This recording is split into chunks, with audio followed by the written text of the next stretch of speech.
Eterna. Bueno, cualquier corte y pregunta que quieran hacer es bienvenida. Disculpen los ladridos de Lupín. Y a modo de introducción les quise agregar, para repasar un poquito, ven mis imágenes, ¿no? Sí.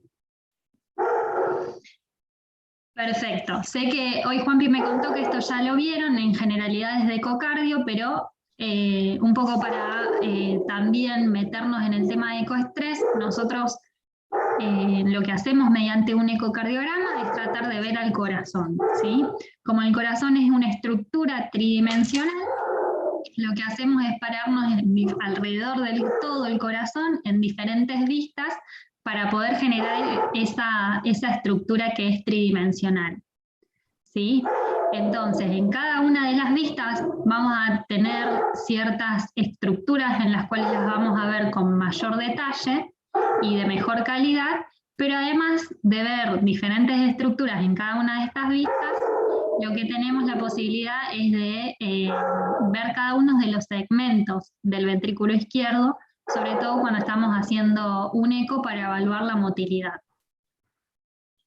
Las 4 principales vistas en el ecocardiograma son la paraesternal izquierda, la vista apical, la subcostal y la supraesternal. Por suerte los nombres nos dicen más o menos dónde ubicamos el transductor. Cuando hablamos de... esperen que lo voy a callar a Lupín un segundo. ¡Lupi!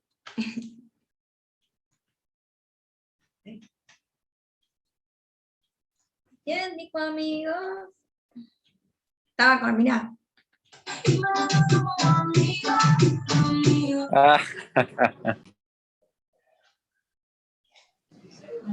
¿Fue al gimnasio, doctora, o no?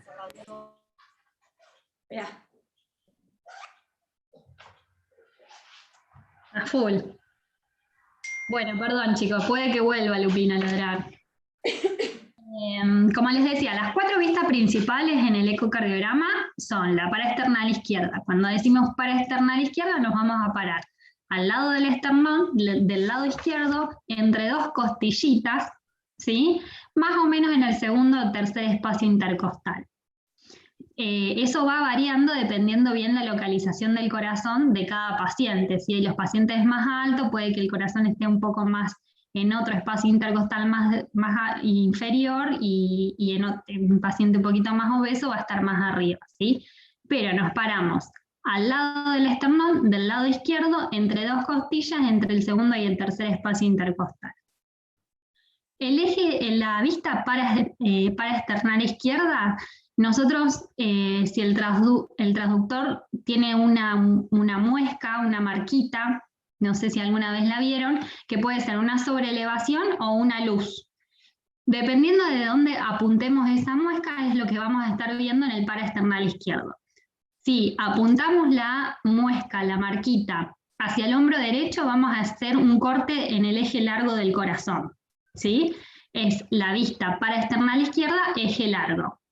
Si esa muesquita, donde nosotros encontramos el corazón, nos giramos 90 grados y apuntamos hacia el hombro izquierdo, le vamos a hacer cortes en el eje corto del corazón, ¿sí?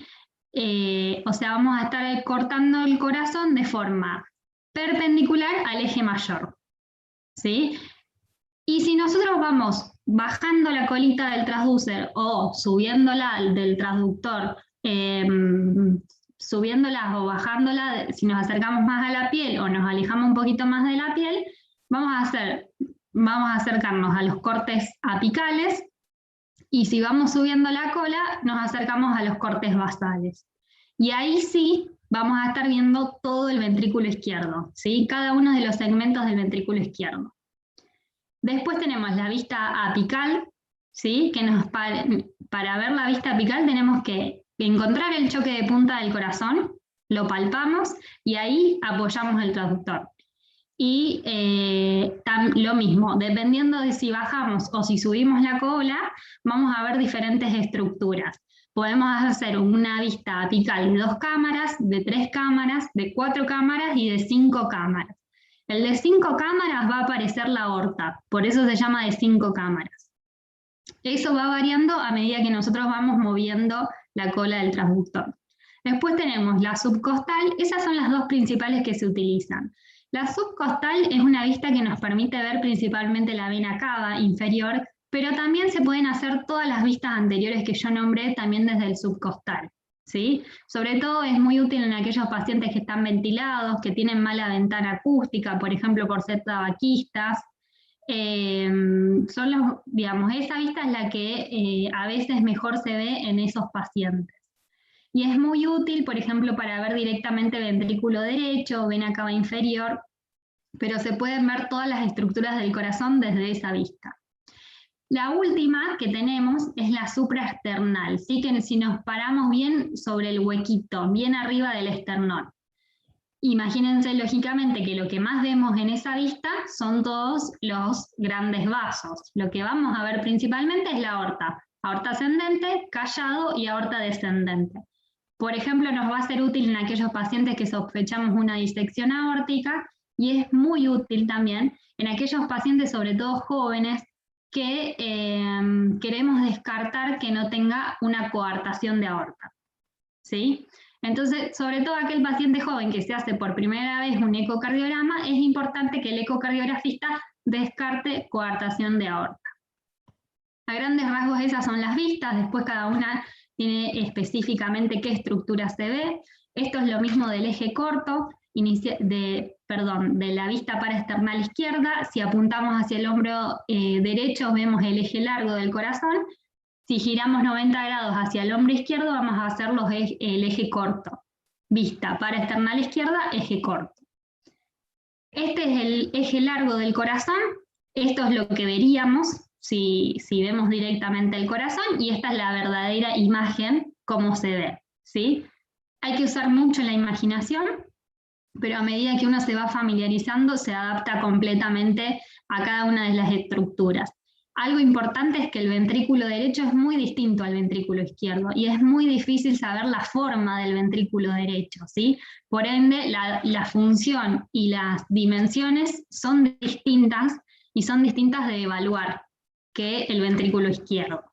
Se entiende muchísimo el ventrículo derecho con la resonancia que nos permite ver exactamente todas las estructuras y que no tiene los límites del ecocardiograma, uno puede apreciar mejor el ventrículo derecho.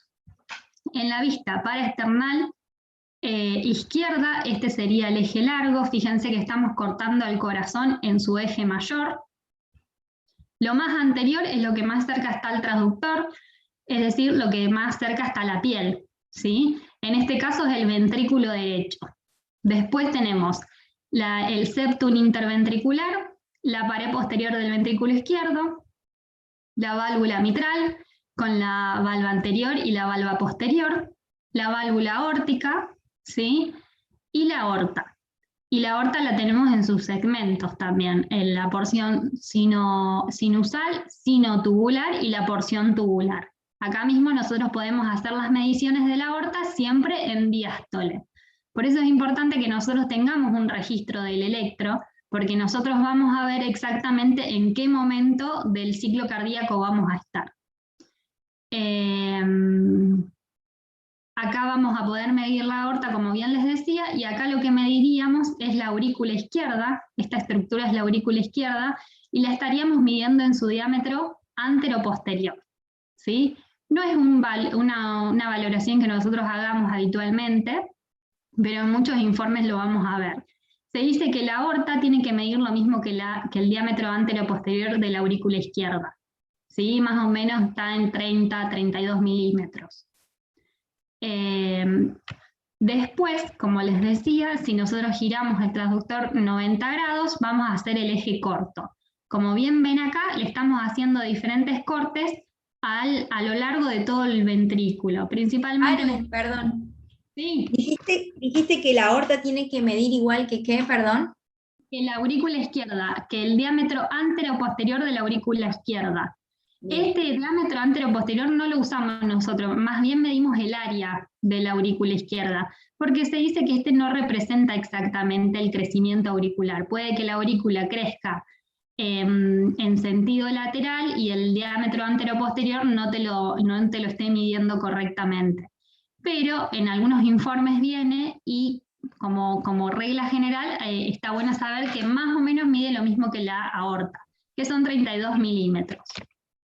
Bien, perfecto. Después, si del eje largo nos íbamos al eje corto, fíjense que acá le vamos haciendo todos cortecitos como si fuesen fetas a lo largo de todo el ventrículo. Cada uno de estos cortes del eje menor tiene su nombre, ¿sí? Al nivel de los grandes vasos, a nivel de la válvula mitral, de los músculos papilares y a nivel apical. Un dato importante es que en el paraesternal nosotros acá no vemos la punta del corazón. Si estamos evaluando motilidad, se nos escapa. Si bien acá en este dibujo aparece el ápex del corazón, habitualmente no lo vemos en el eje largo. Pero lo vamos a poder ver, por ejemplo, en el eje corto. Cuanto más agachemos la colita del transductor, más nos vamos a acercar a la punta del corazón y ahí la vamos a poder ver, si queremos evaluar motilidad. Entonces este nos permite ir viendo y recorriendo todo el ventrículo izquierdo. Este es el apical, la vista apical, y como les decía, si inclinamos, dependiendo qué inclinación le demos al transductor, vamos a ver la de 2 cámaras, la de 4 cámaras y de 5 cámaras. De 5 cámaras es porque nos aparece la aorta. Un dato importante es que si nos aparece la aorta, estamos en una posición bien anterior, porque la aorta es una estructura anterior del corazón, está acá, ¿sí? Atrás del tronco de la arteria pulmonar. Entonces vamos a estar viendo bien las caras anteriores del corazón. ¿Por qué la apical van apareciendo diferentes estructuras? Porque nosotros a este corazón lo estamos cortando a diferentes alturas. Puedo cortarlo más acá, cerca de la aorta, como les decía, y vemos el de 5 cámaras, o irme más a la cara inferior, que sería la de 2 cámaras, la vista de 2 cámaras. Eso es un poquito más específico, pero bueno, para ir generando la imagen tridimensional del corazón, saber que cada una de estas porciones es más inferior y esto es más anterior. Como es una estructura tridimensional, tiene todas esas particularidades. Esta imagen lo que tiene de importante o de interesante es... Tremenda. ¿Por qué? Porque es tremendo. Es así.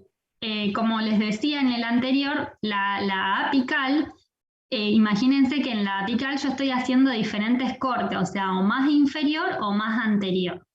Entonces, en cada una de las posibilidades de la vista apical que yo tengo, la de 2 cámaras, la de 4 cámaras o la de 5 cámaras, o lo ve en las porciones más inferiores o lo ve en las porciones más anteriores.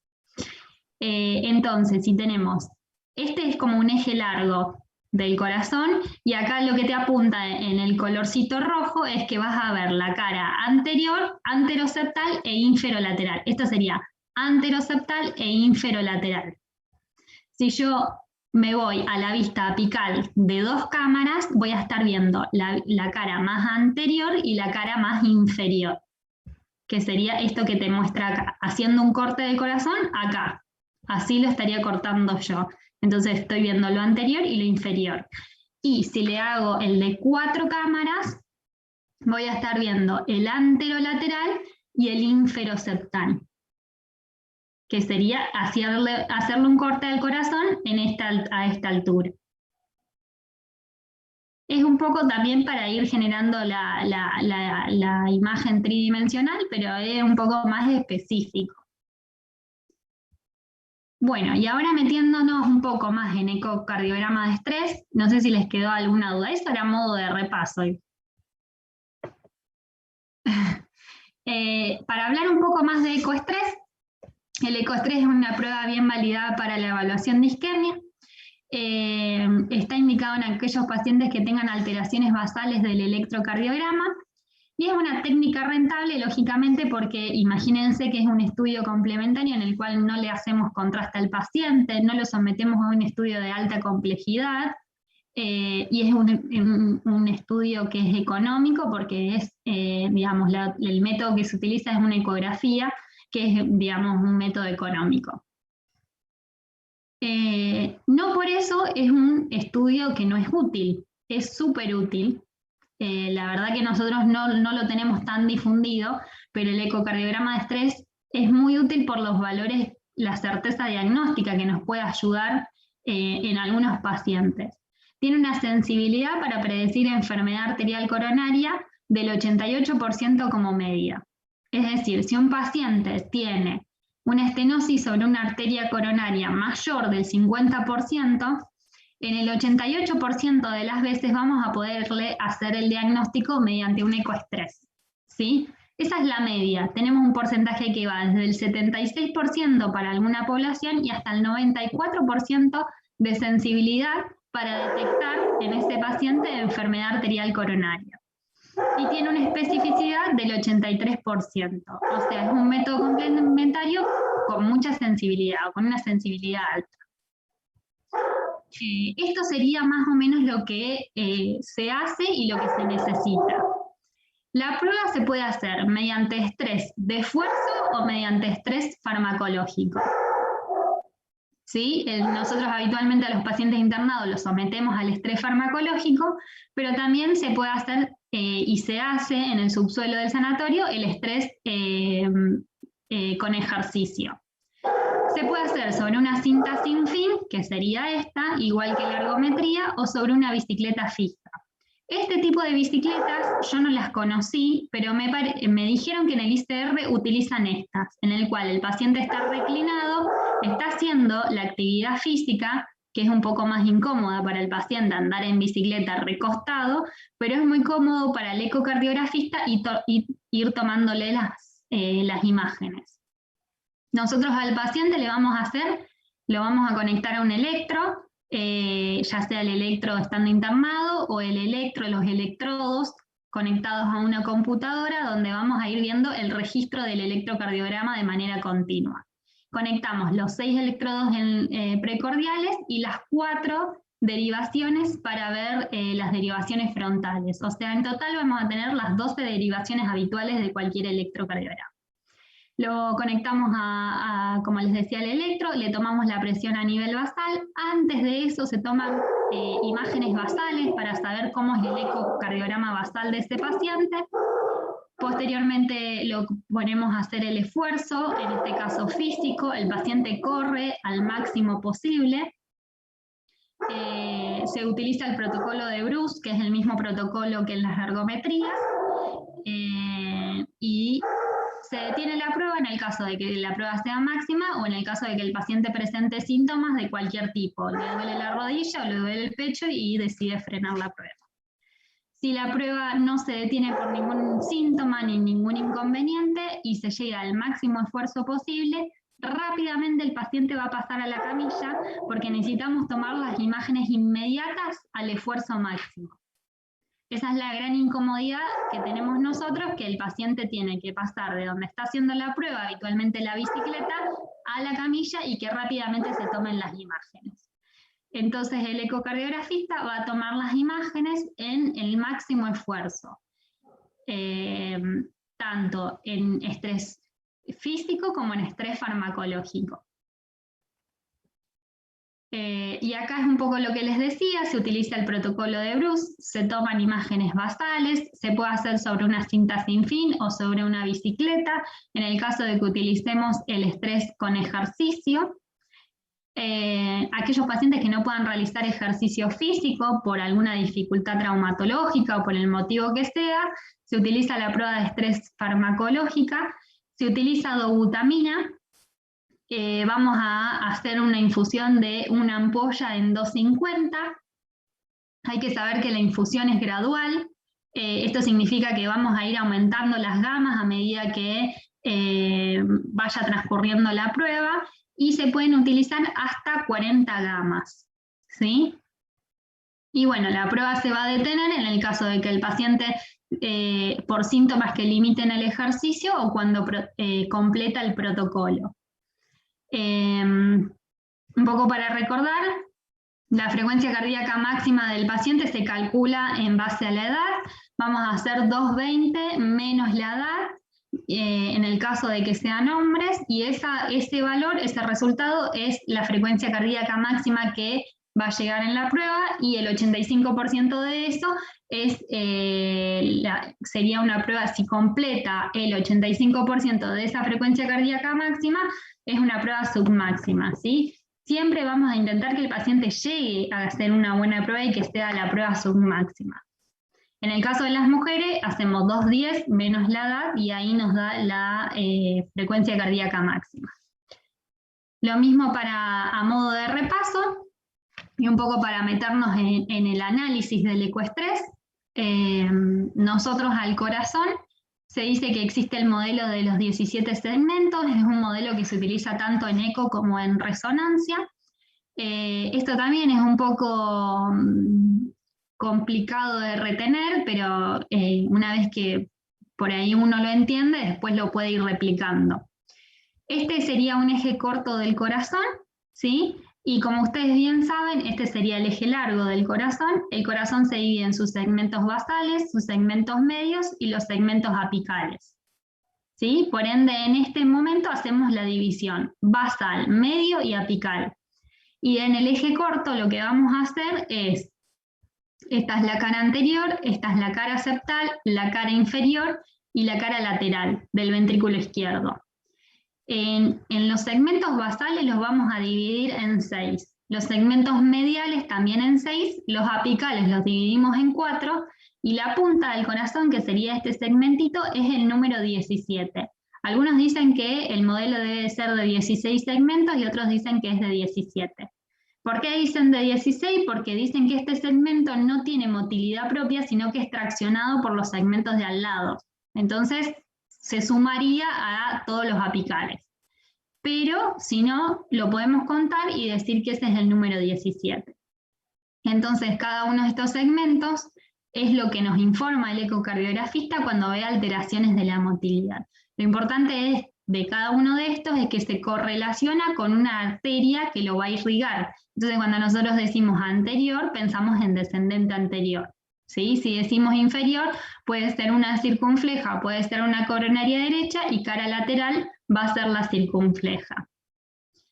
Entonces, a nivel basal vamos a tener el segmento anterior, anterobasal. El número 2 va a ser el basal anteroseptal. Después vamos a tener el número 3, va a ser el segmento basal septal inferior. El 4 va a ser inferior. El 5 va a ser un segmento basal inferolateral, y este va a ser anterolateral, ¿sí? Tienen, digamos, hay que decir las tres situaciones, hay que decir si es basal, si es medio o es apical, hay que decir si es anterior, anteroseptal, inferoseptal, si es inferior, lateroinferior o lateroanterior. Lo mismo con los segmentos basales, con los segmentos mediales, hay uno anterior, uno anteroseptal, uno inferoseptal, pero a nivel medial.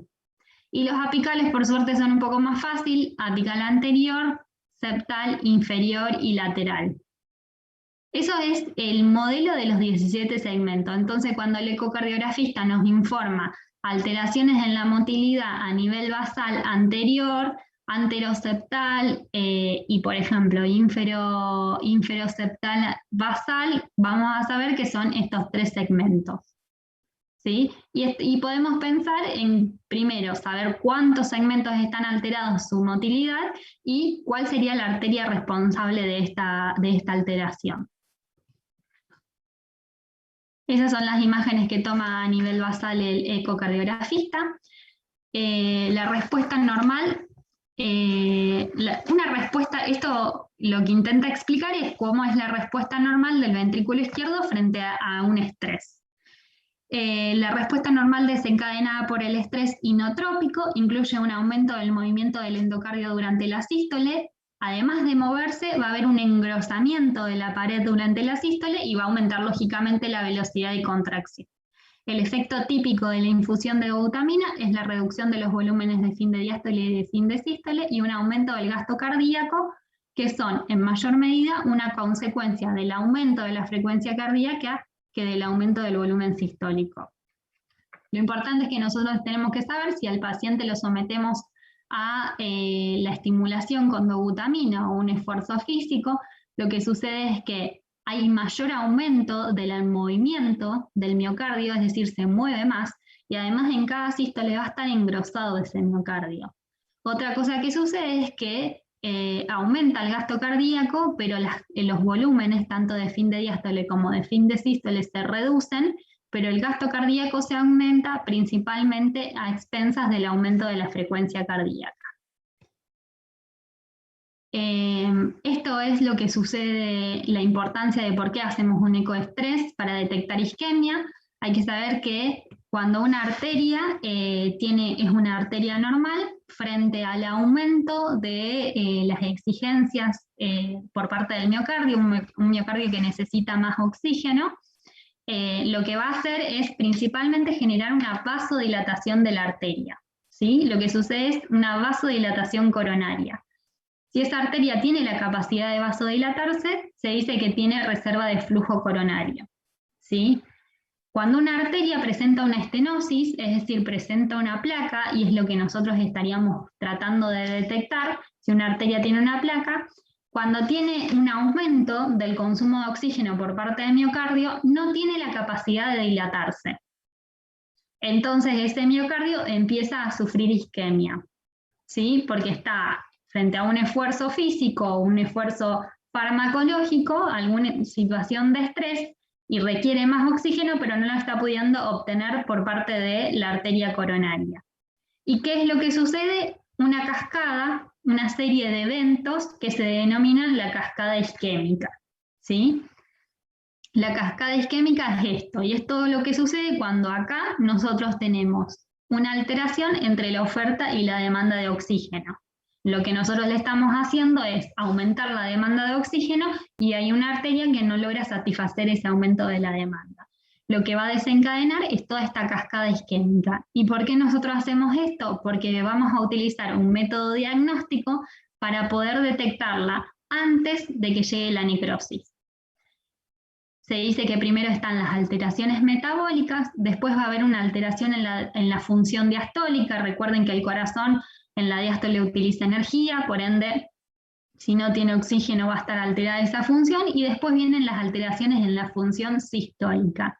Inicialmente se van a detectar mediante, por ejemplo, un ecostrain, y posteriormente se ven las alteraciones en un eco bidimensional.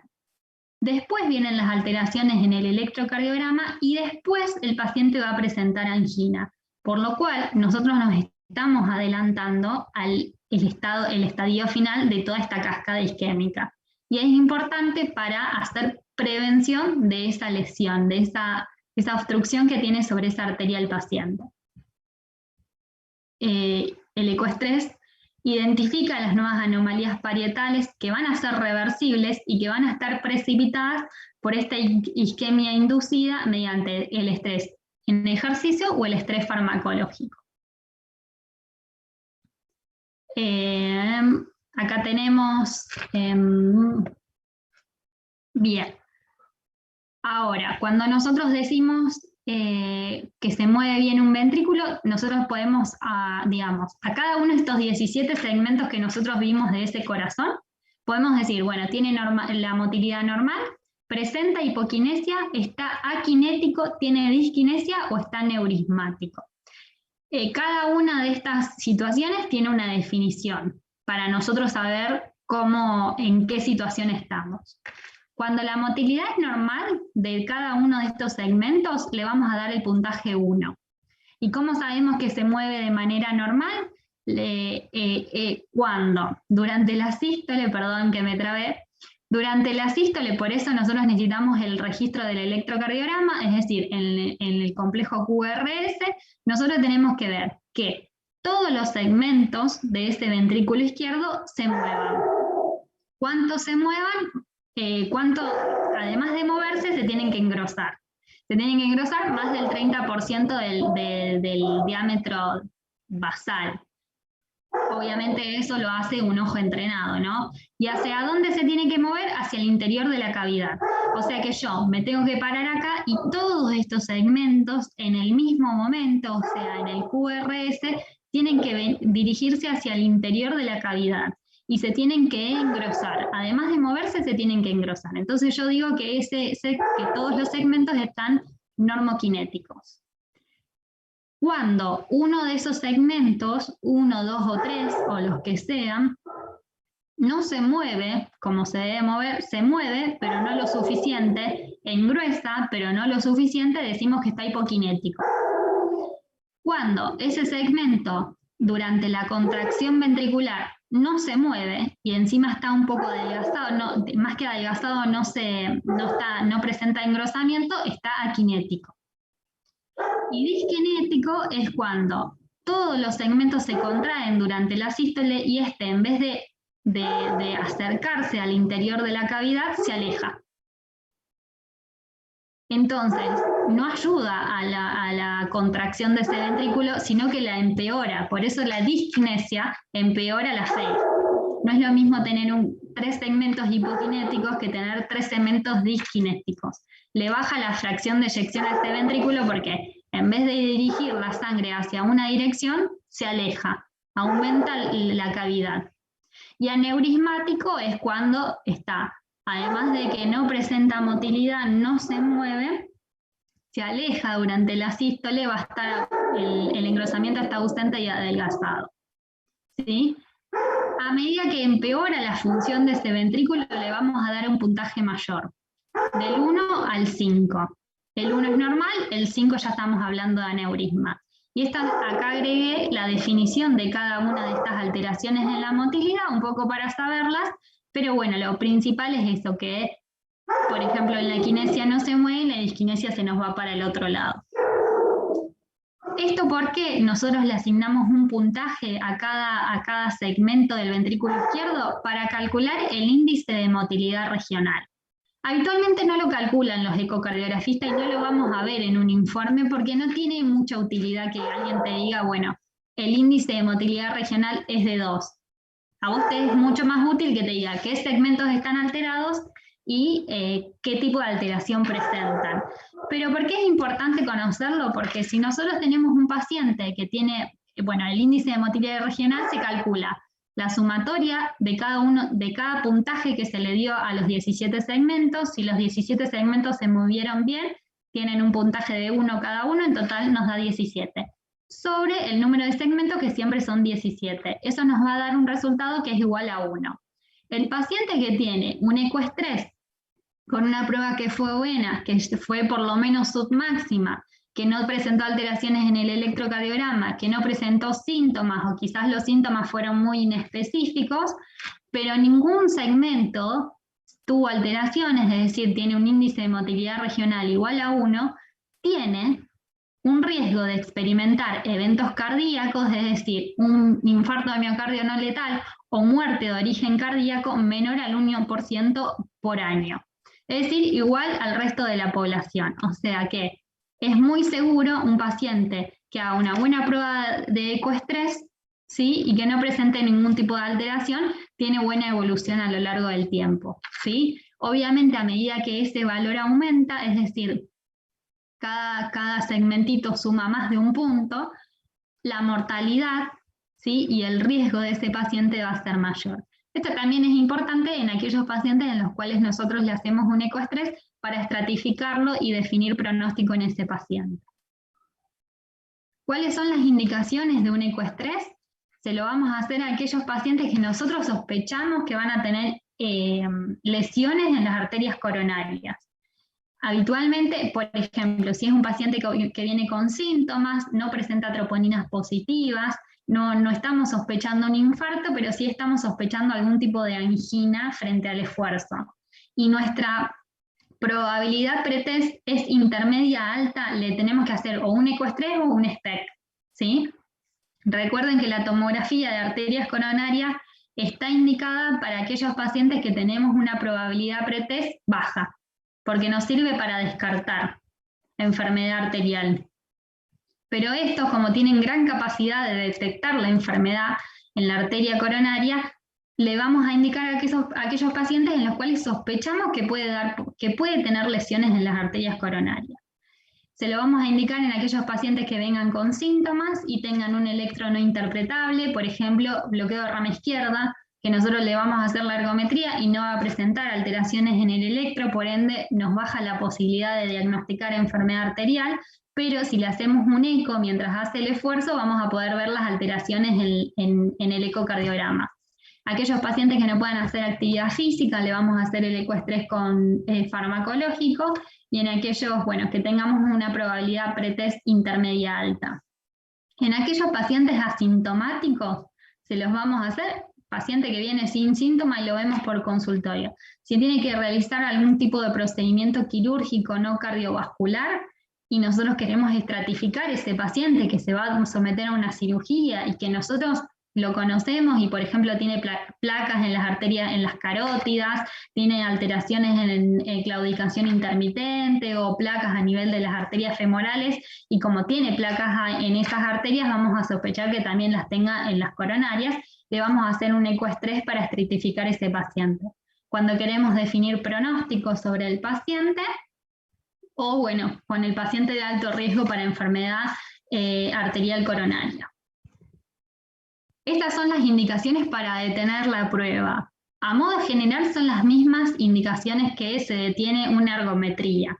Si el paciente presenta elevación del segmento ST, si el paciente presenta taquicardia ventricular, si la presión arterial disminuye en vez de subir o mantenerse igual, si presenta una angina moderada severa, sobre todo si el síntoma es bien típico, si presenta síntomas del sistema nervioso, signos de hipoperfusión, como pueden ser cianosis, palidez, alteración del sensorio, que tengamos dificultades técnicas o que el paciente lo desee. En este caso lo vamos a ir deteniendo. Y las indicaciones relativas es un poco más de lo mismo.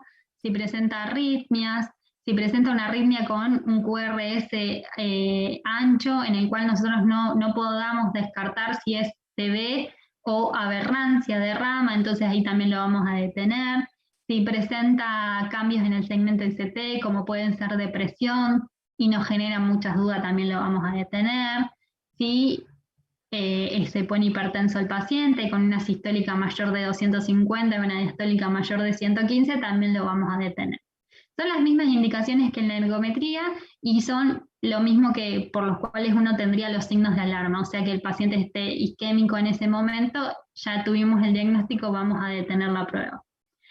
Acá agregué los efectos adversos de la dobutamina, que son muy frecuentes y no hacen detener la prueba siempre y cuando no se ponga muy molesto para el paciente, ¿sí? Tratamos de que tolere un poquito esas molestias para poder continuar con la prueba, porque revierten instantáneamente cuando uno deja de pasar la dobutamina.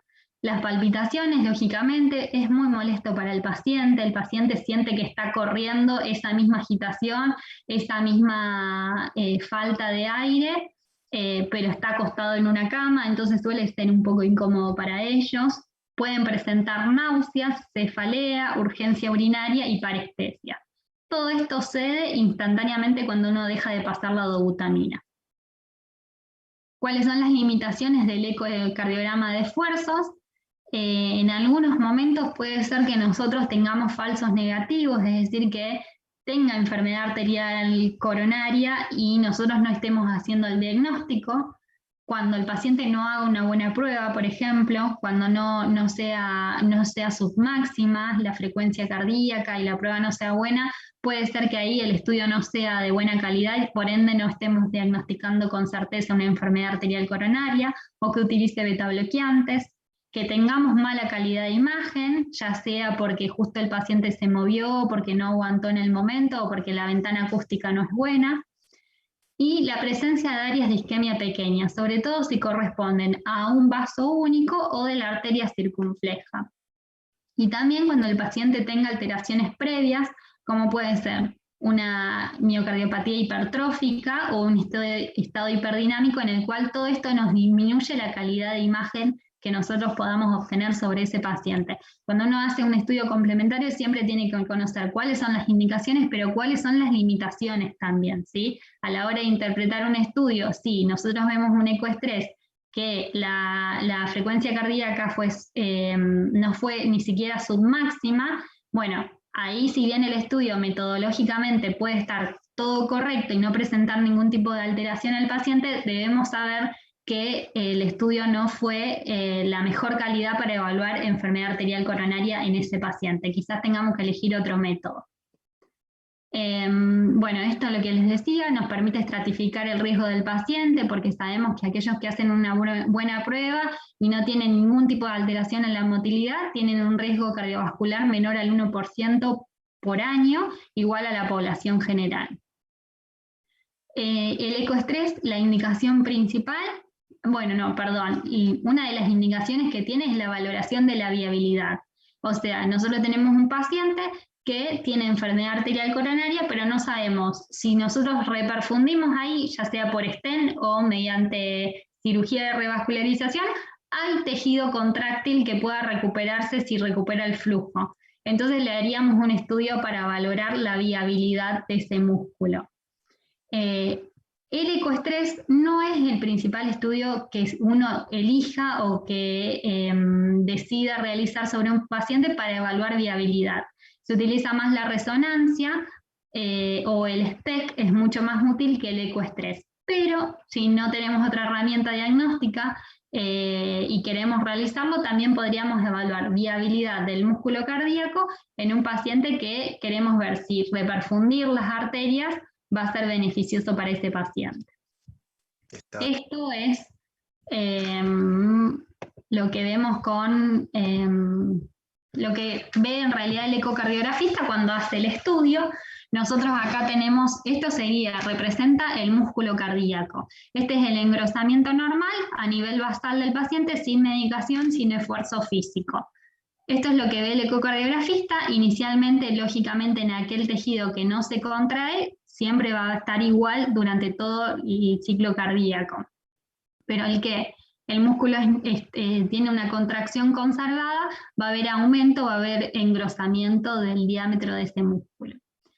Inicialmente, acá tenemos cuando iniciamos dosis de dobutamina, esto es en dosis baja. Cuando iniciamos en dosis bajas, se estimula ese músculo que aumenta el inotropismo, aumenta el cronotropismo mediante la dobutamina y va a haber un engrosamiento. Por lo cual este tejido nosotros lo consideramos que frente a la estimulación va a responder. ¿Por qué? Porque tiene la capacidad de trabajar mejor frente a un aumento del oxígeno. ¿Sí? Aumento del aporte energético sobre ese miocardio, el miocardio responde favorablemente.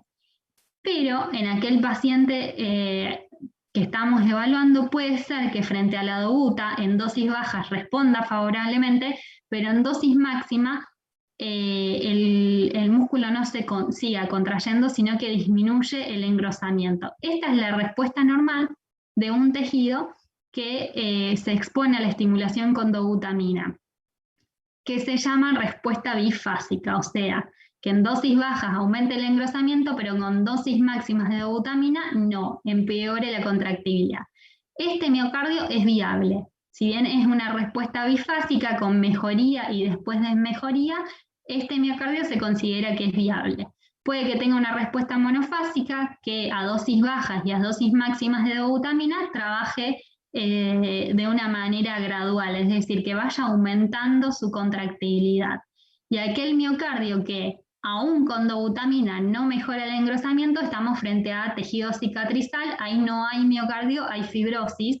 Por ende, si yo reperfundo todo este miocardio, no voy a recuperar nada porque no tengo célula muscular.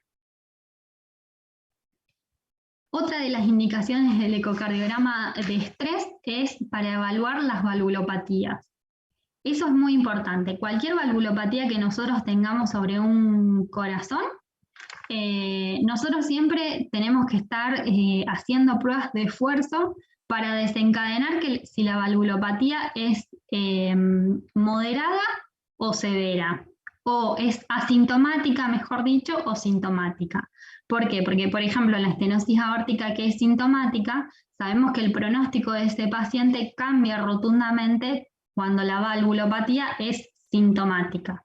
Entonces es importante en aquel paciente que nosotros venimos siguiendo, por ejemplo, por consultorio externo y tienen una valvulopatía moderada severa, pero no presenta síntomas, estar alertas al inicio de los síntomas para indicar tratamiento. ¿Qué sucede? En algunos pacientes no se exponen a un esfuerzo físico, ya sea porque mayormente se quedan adentro del domicilio y no salen a caminar, a medida que sienten síntomas cada vez van haciendo menos actividad. Entonces, para la conciencia del paciente no hay momento en que presente síntomas, pero porque no se expone a esa dificultad. No por una cuestión consciente, sino porque a medida que algo le genera disconfort, deja de hacerlo. Sobre todo esos pacientes, lo que nosotros vamos a hacer siempre es tratar de someterlos a alguna prueba de esfuerzo para desencadenar síntomas. Entonces el ecoestrés, por ejemplo, se puede realizar para estos pacientes, ya sea para ver si efectivamente presenta síntomas y ver cómo se comporta mediante ecocardiograma esa válvula.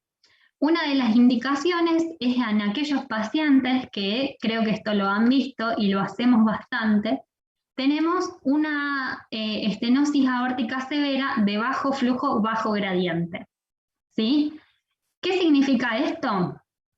Es un poco complejo, no quiero hacerlo muy difícil, pero sucede que nosotros tenemos un corazoncito con una fracción de eyección del 20%, por ejemplo, y tenemos una válvula aórtica llena de calcio, pero nos dice que la válvula tiene un área menor a 1 centímetro cuadrado, pero un gradiente medio menor a 40. O sea, por área valvular cumple las condiciones de estenosis aórtica severa, pero por gradiente no. Pero tenemos una fracción de eyección del 20%. No sabemos si ese corazón no puede abrir la válvula por falta de su contractilidad, por su propia fe del 20%, y si nosotros estimulamos al poco miocardio que queda, logra abrir la válvula completamente. Entonces en ese caso estaríamos en una estenosis aórtica pseudograve, en la cual nosotros lo que tendríamos que hacer es mejorar la contractilidad del miocardio, no abrir la válvula, o efectivamente el corazón mejora su contractilidad, pero con más fuerza no abre la válvula porque esa válvula está llena de calcio. ¿Sí? Entonces, lo que nosotros quisiéramos definir en este caso es si yo mejoro la contractilidad, logro o no abrir esa válvula, para saber si es una verdadera estenosis aórtica o es una pseudoestenosis aórtica. Y otra de las cosas que podemos evaluar mediante un ecoestrés, esto se hace farmacológico porque someter a un paciente a un esfuerzo físico con una estenosis aórtica severa está contraindicado. Se hace con dobutamina, se llegan solamente a 20 gamas, obviamente como siempre lo hacemos de manera gradual, empezamos con 5 gamas, a medida que el paciente lo va tolerando correctamente tratamos de llegar a las 20 gamas. Y lo que sucede es que además de evaluar efectivamente qué tipo de valvulopatía tiene el paciente, lo que vamos a ver es si el paciente tiene reserva de flujo coronario. Como les había dicho antes, la reserva de flujo coronario es la capacidad que tiene una arteria coronaria de dilatarse y aumentar el flujo sanguíneo hacia una región, hacia un miocardio, y así llevarle mayor cantidad de oxígeno. ¿Cómo se define que el paciente tenga reserva de flujo coronario? Tiene que aumentar el volumen sistólico más del 20%. ¿Sí? Esto lo único que nos permite, además de conocer que evidentemente hay músculo o miocardio viable y que si le aumentamos los aportes trabaja mejor, nos precisa solamente esa información, nos habla de que ese paciente tiene mejor pronóstico, ¿sí? Le va a ir mejor frente a un procedimiento quirúrgico que aquel paciente que no tenga reserva de flujo coronario. De todas formas, es importante también saber que siempre el paciente se va a operar. La estenosis aórtica que esté sintomática tiene mal pronóstico, entonces sí es siempre mejor operar ese paciente que dejarlo a su evolución natural, que siempre va a ser muy mala. Entonces, tenga o no tenga reserva de flujo coronario, hay que operarlo. Lo que sabemos es que aquel que tenga reserva de flujo coronario le va a ir mejor que aquel que no tenga reserva de flujo coronario. Y, lógicamente, una estenosis aórtica, por más que, digamos, nos permite clasificarla el ecoestrés, si tiene síntomas también es importante saber que ese paciente hay que tratarlo, ¿sí? Pero bueno, una de las indicaciones del ecocardiograma de estrés, utilizando dobutamina y llegando solamente a 20 gamas, no vamos a llegar a 40 gamas como en la anterior, tenemos que saber que lo que vamos a evaluar es si efectivamente la válvula está cerrada porque tiene mucho calcio o está cerrada porque hay un miocardio que no logra contraerse. Y si ese paciente tiene reserva o no de flujo coronario. Este cuadro lo explica un poco mejor, ¿sí? Y trata de resumir lo que yo acabo de decir. Esta sería la condición de ese paciente. Es un paciente que tiene una estenosis aórtica de bajo flujo y bajo gradiente. ¿Por qué bajo flujo? Porque tiene un flujo, un volumen sistólico que se llama índice latido, no me acuerdo bien, índice latido, que es el volumen sistólico en cada latido, va a ser menor a 35 mililitros, ¿sí? Y tiene bajo gradiente porque el gradiente medio de ese paciente va a ser menor a 40 milímetros de mercurio. Suelen tener, siempre tienen, fracción de eyección menor del 50%, pero cuando medimos el área valvular, que la podemos calcular por la ecuación de continuidad, nos va a dar menor a 1 centímetro cuadrado, ¿sí? Entonces a ese paciente nosotros lo sometemos a un ecoestrés con dobutamina. Tenemos la posibilidad de que el volumen sistólico aumente más del 20% y vamos a decir que ese paciente tiene reserva de flujo coronario. Si el volumen sistólico no aumenta más del 20%, no tiene reserva de flujo coronario. De todas formas, estimulamos a ese paciente con 20 gamas de dobutamina y lo que vamos a tener son 3 condiciones distintas. Una es que efectivamente ese corazón, al aumentar la contractilidad, aumentar el inotropismo de ese músculo, genere un gradiente medio mayor de 40 milímetros de mercurio y habitualmente el área valvular va a modificarse, ¿sí? Puede que sea más de 1 centímetro cuadrado o puede que no. Entonces ahí, si es menor a 1 centímetro cuadrado, y como les decía, algo va a aumentar. Si tiene 0.7 va a pasar a 0.8, porque lógicamente al aumentar la contractilidad, algo más se va a abrir esa válvula. Pero aumentamos el gradiente medio a más de 40. En ese caso estamos frente a una verdadera estenosis aórtica, ¿sí? Como les decía, el paciente puede tener flujo coronario, reserva de flujo coronario, como no reserva de flujo coronario. Después tenemos la pseudoestenosis aórtica, en la cual tiene un gradiente medio menor de 40, pero el área valvular supera el 1 centímetro cuadrado, por ende va a ser una pseudoestenosis.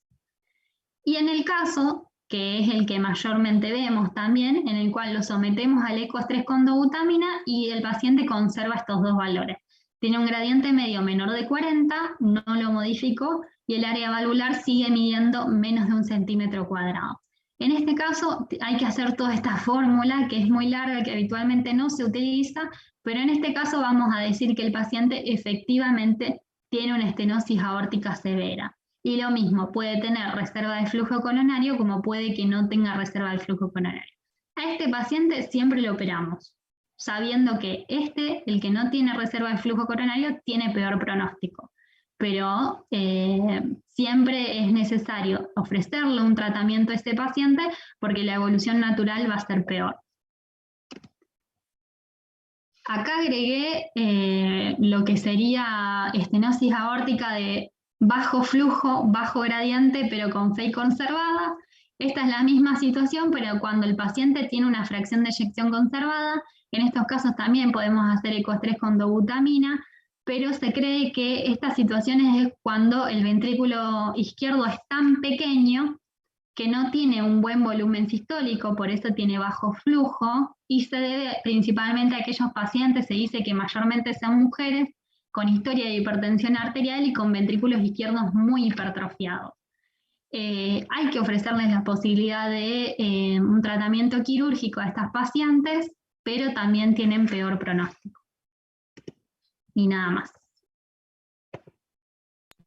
Quiero ver sus caras de nuevo. Ari, ¿cómo Hola, estás?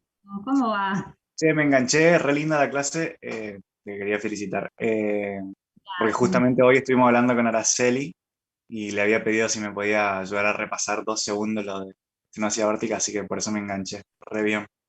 Qué bueno que te pudiste enganchar, yo no me di cuenta de Bueno, la si después me querés visión. explicar, abierto. Obvio Che, que sí, ¿puedo aportar 2 cositas al tema? por supuesto.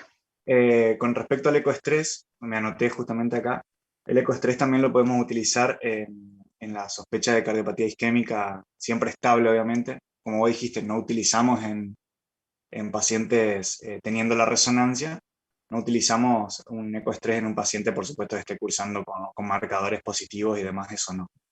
Claro. Salvo que sea por consultorio externo, como para que quede el concepto.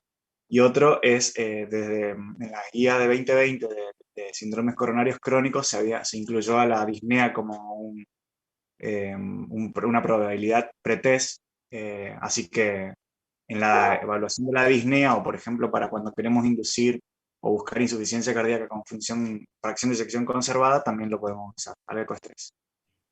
Te digo porque lo hicimos con mi abuela, no sé si te acordás, que venía con esa disnea pedorra, pedimos el ecoestrés y nada, las presiones estuvieron todas. Así Claro, que la mandamos totalmente. al psicólogo.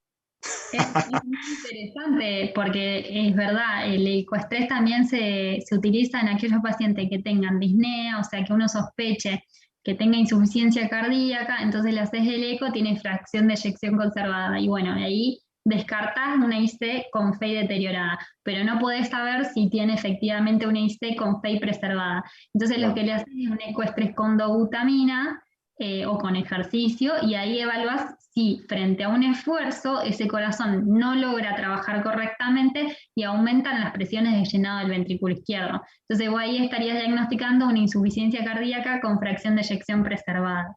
En ese caso también te sería sumamente útil. Claro. Es verdad. Sí, sí. Bueno, eso nomás.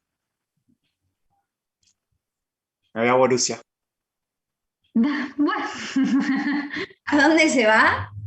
A Borussia a tomar una cervecita. Chau, chis. Chao, Tincho. Adiós. ¿Quién pudiera?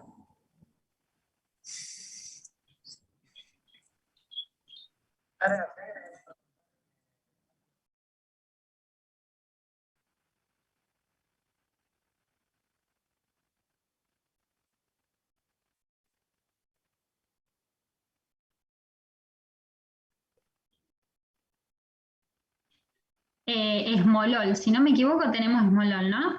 Sí. Manu puede dar fe. Esmolol, lo que preparas habitualmente es una ampollita de Reliberan, porque les da muchas náuseas, y esmolol para revertir. Y además lo que utilizás es la dobutamina, tratás de llegar a 40 gamas, y si no, aún así con la dobuta 40 gamas, lo que utilizás es una ampollita, bueno, en realidad podés llegar a utilizar hasta 2 miligramos de atropina, ¿sí? Para aumentar la frecuencia cardíaca y sobre todo en aquellos pacientes que venían tomando beta bloqueantes. Lo que puedo utilizar es atropina hasta 2 miligramos, como es habitual utilizar la atropina, hasta 2 miligramos. Y después ahora, cuando, viste que Marco siempre le pregunta por el tema del glaucoma, ¿es por el esmolol o por la dobutamina, que no me acuerdo?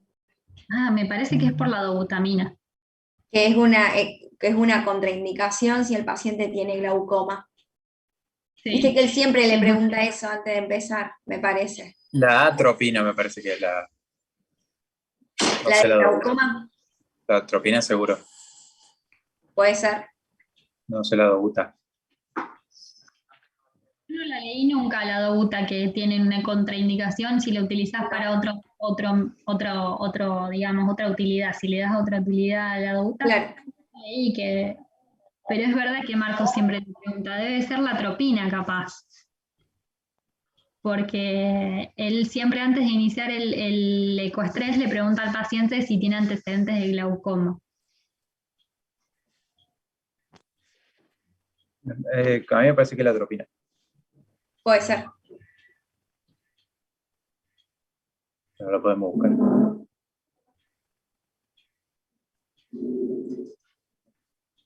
Fue muy buena, complicado, Ari. acepto críticas. Fue muy bueno. Y se nota que te gusta. ¿Se nota? Sí, la verdad que quedó un poco más lindo para dar. Y pasión. Es más lindo por ahí en vivo y en directo porque uno puede mostrar mejor, sobre todo en eco, pero para mí en eco uno va incorporando conocimiento como en todo, pero sobre todo en eco que parece tan complejo, a medida que vas pasando los años, vas incorporando conceptos y ya después te resulta mucho más fácil imaginarte el corazón en cada una de las vistas y ya después te va acostumbrando a qué estás viendo en cada vista o cuál te sería más útil, pero es ir incorporando información de a poco.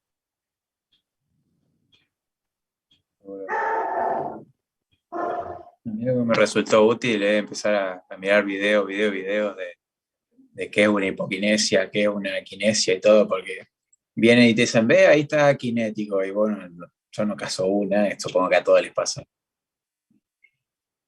Sí, Y o bueno, que la definición es el engrosamiento mayor del 30% es algo que uno no usa, pero el ojo a medida que se va entrenando, digamos, es lo mejor, o sea, el ojo entrenado de los ecocardiografistas. Incluso imagínense, el eco te permite hacer en la pantalla dividir las imágenes a nivel basal y las imágenes en el esfuerzo, entonces ahí podés ir comparándolas. Pero en el máximo esfuerzo estás a 160 de frecuencia cardíaca. 160 con el paciente agitado, molesto, que no te deja tomar bien las imágenes. Entonces, realmente tenés que tener un ojo entrenado para poder hacer el diagnóstico de una hipoquinesia. Imagínense una hipoquinesia de cara lateral, mucho más, o de 3 segmentos. Es mucho más dificultoso.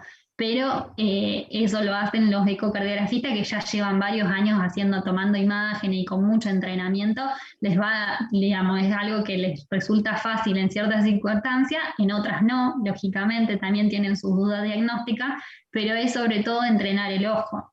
Uno lo que por ahí está bueno saber son las definiciones, o saber más o menos qué segmentos ve, o qué utilidad le vamos a dar el ecoestrés en algunos pacientes, que tiene una gran utilidad y que nos aporta mucha información a nosotros, y lógicamente, como les decía, saber leerlo, porque si te llegó con una frecuencia cardíaca de 80, bueno, no fue representativo ese ecoestrés, evidentemente.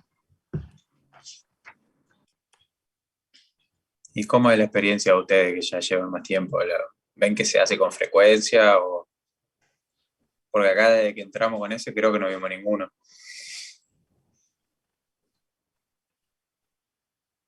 Antes hacíamos un montón, Ara. Nosotros hacemos un montón en realidad. A mí me queda esa sensación de que hacemos un montón.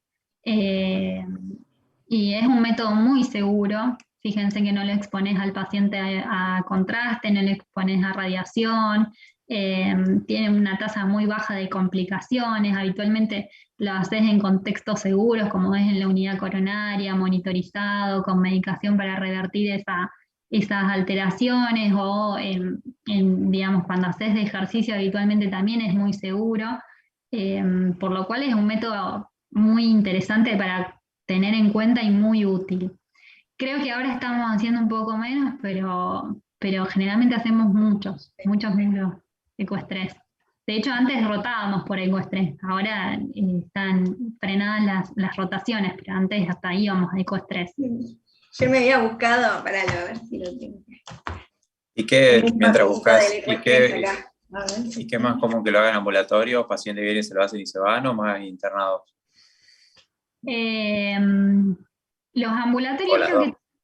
Vos sabés que es un poco lo que yo te decía hoy temprano.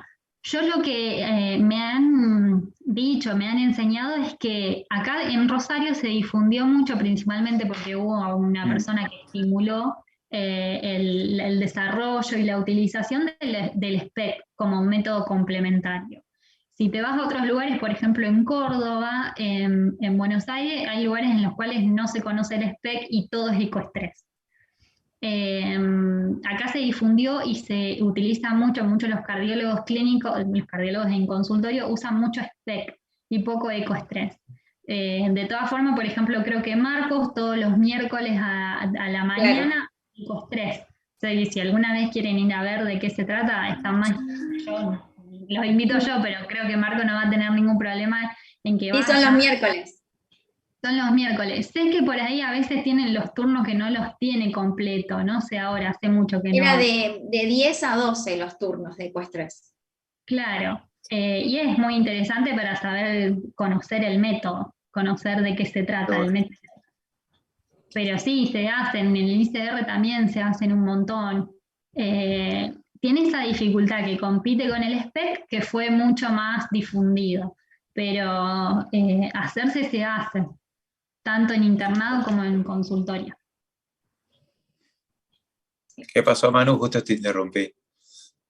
No, que eso decía, que son los miércoles y nosotros antes íbamos para ergometría y después cruzábamos al lado y estábamos de 10 a 12 haciendo los ecoestrés. Sí, sí. No, pero antes, digo, habías buscado algo y lo ibas a leer. Me busqué mi machete, después se los voy a pasar. De cómo hacer joya.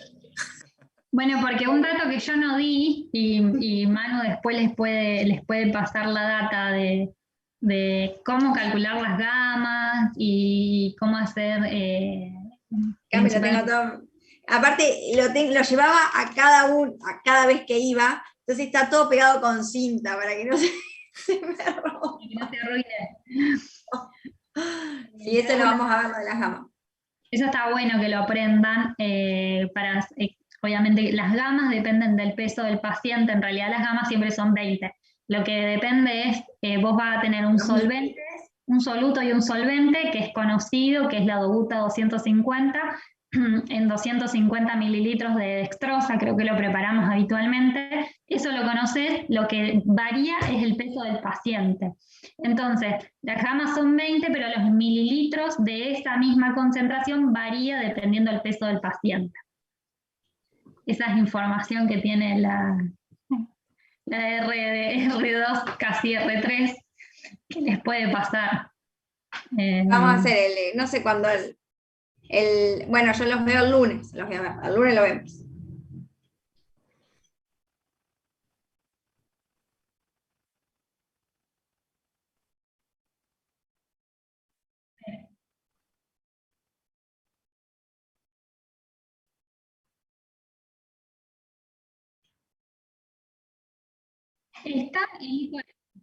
En el sanatorio no se hace, y eso nunca vi, pero se hace el ecostrain en esfuerzo, lo mismo, pero haciendo ecostrain.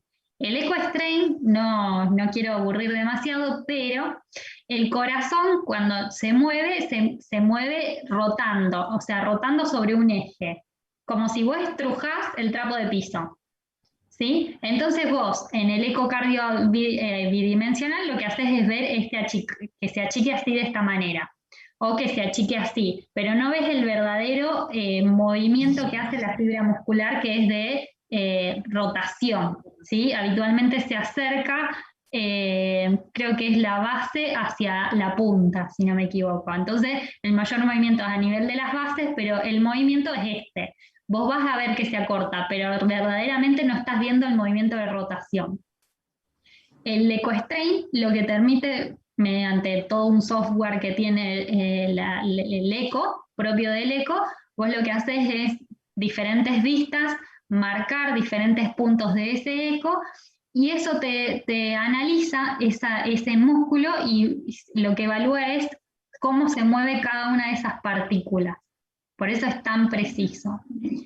¿Cuál es el movimiento de cada partícula del corazón, considerando la motilidad como esa motilidad rotacional, que rota? ¿Sí? Entonces, lo que se dice es que el strain, o en realidad no es que se dice, sino lo que tiene el strain, es que te permite diagnosticar alteraciones en la motilidad antes de las alteraciones en la fracción de eyección. Antes que vos veas que se perjudicó este movimiento, vos previamente ya podés diagnosticar que el movimiento de rotación está alterado. Por ejemplo, en aquellos pacientes que sean oncológicos y estén utilizando drogas oncológicas, generalmente lo que hacen es alterar la función sistólica del ventrículo izquierdo. Entonces, vos le haces tiene indicación de hacerle el strain y podés diagnosticar de manera prematura cardiopatía inducido por esa droga. Entonces lo que haces principalmente, y es sumamente importante, a ese paciente que ya está deteriorando la fracción de eyección, por más que ya está alterando la función, digamos, no la FEI, pero sino la función de contractilidad, le empezás a agregar medicación, que le va a ser sumamente útil a ese paciente. Empezás con toda la batería de drogas que nosotros podemos agregar para evitar el remodelado y que conserve su fracción de eyección, y además o le cambias la droga oncológica o le espaciás las quimio. Hay diferentes, esto en trabajar con el oncólogo para ver qué podés hacer para que después ese paciente se termina curando del cáncer, pero lamentablemente quedan después con fracción de eyección del 20%. ¿Sí? Eso mismo vos podés hacer con un paciente con esfuerzo físico o con esfuerzo farmacológico, porque la función sistólica primero se altera el strain y después el acortamiento. Entonces lo estarías viendo de una manera más prematura. Es un estudio que se hace igual con el ecocardiograma, pero necesita una precisión, una buena ventana, una buena toma de imágenes, entonces necesita, digamos, es muy meticuloso ese estudio. Siempre necesita frecuencias cardíacas bajitas y que tenga excelente ventana el paciente, entonces va perdiendo calidad. Sí, o sea, realmente hoy por hoy no se utiliza mucho, no está muy difundido frente al esfuerzo físico, pero vos podrías hacer un diagnóstico incluso más prematuro que viéndolo con el eco bidimensional.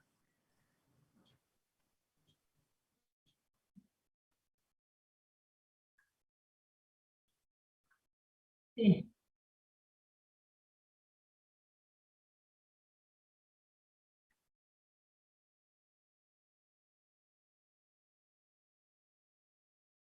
Sí.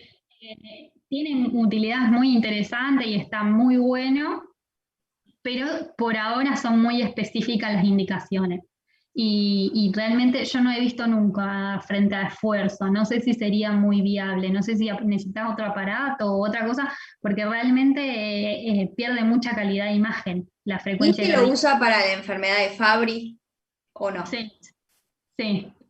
Sobre todo para las miocardiopatías es muy útil, porque vos estás, si bien no tenés una visualización microscópica de ese miocardio, estás viendo bien la deformidad a inicios tempranos y bien la deformidad exacta de esa partícula. Entonces, realmente haces un diagnóstico muy prematuro y de mucha certeza diagnóstica. O sea, realmente te sirve, por ejemplo, en ciertas miocardiopatías se alteran algunas partes del miocardio específicas. Entonces esto te muestra específicamente qué segmento de esos 17 segmentos está alterado y ahí te inclina, por ejemplo, a enfermedad de Fabry, que te da una miocardiopatía con una semiluna, por ejemplo, o una media luna, creo que es bien específica, entonces te da una sospecha muy alta de que tiene Fabry y ahí le haces quizás el estudio genético y finalmente llega al diagnóstico. O por ahí se les inicia el tratamiento al paciente cuando evidentemente el strain desmejoró de un año a otro, entonces ahí intensificas más el tratamiento. Sí, es muy útil en las miocardiopatías. Bueno, Ari, gracias. Bueno, gracias. Espero que les haya sido útil. Besito a todos. Buena guardia.